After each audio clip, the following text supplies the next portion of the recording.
26 March 2024 around 1:30 AM in the morning Baltimore की port पर shipping industry का एक बहुत बड़ा एक्सीडेंट हुआ जब एक कंटेनर जहाज एमवी डाली बाल्टीमोर यूनाइटेड स्टेट की पोर्ट से डिपार्चर के कुछ ही देर बाद वहां के एक मकामी ब्रिज फ्रांसिस्को स्कॉट की ब्रिज से टकरा गया, जो कि एक आर्चरी स्टील स्ट्रक्चर था और वो ब्रिज उस नतीजे में मुकम्मल तौर पर तबाह हो गया।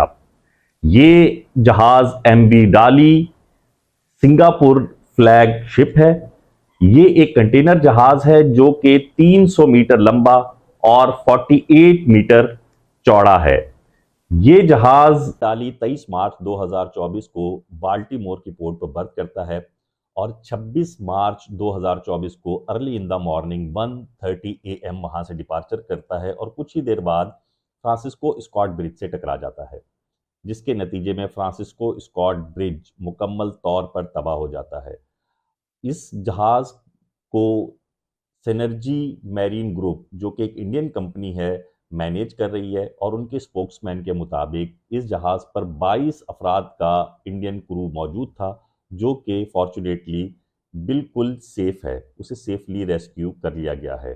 लेकिन इस एक्सीडेंट के नतीजे में मिलियंस ऑफ मिलियन डॉलर का लॉस हुआ है। जो जहाज बाल्टीमोर की पोर्ट पर आने थे और जो वहां से डिपार्चर करने थे, वो सब के सब जहाज स्टक हो गए हैं।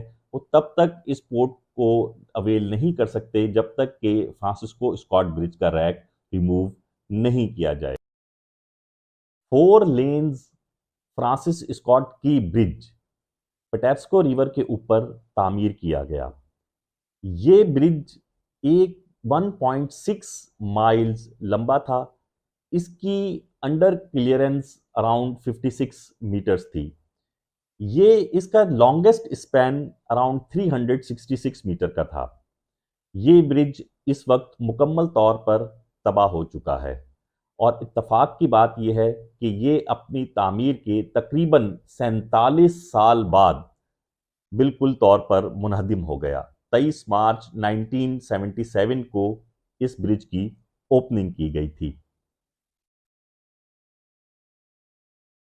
और 26 मार्च 2024 को ये ब्रिज मुकम्मल तौर पर कोलैप्स कर गया, जो कि कई सवालों को जन्म दे रहा है कि एक जहाज, एक वेल मेंटेन्ड कंटेनर जहाज पोर्ट से डिपार्चर करता है और कुछ ही देर बाद उसके ऊपर ब्लैकआउट होता है और कुछ ही देर का ब्लैकआउट जो कि जहाज अपना स्टेयरवे मेंटेन नहीं कर पाता और इसके पिलर से टकरा जाता है, जिसके नतीजे में ये ब्रिज पूरे का पूरा तबाह बर्बाद हो जाता है।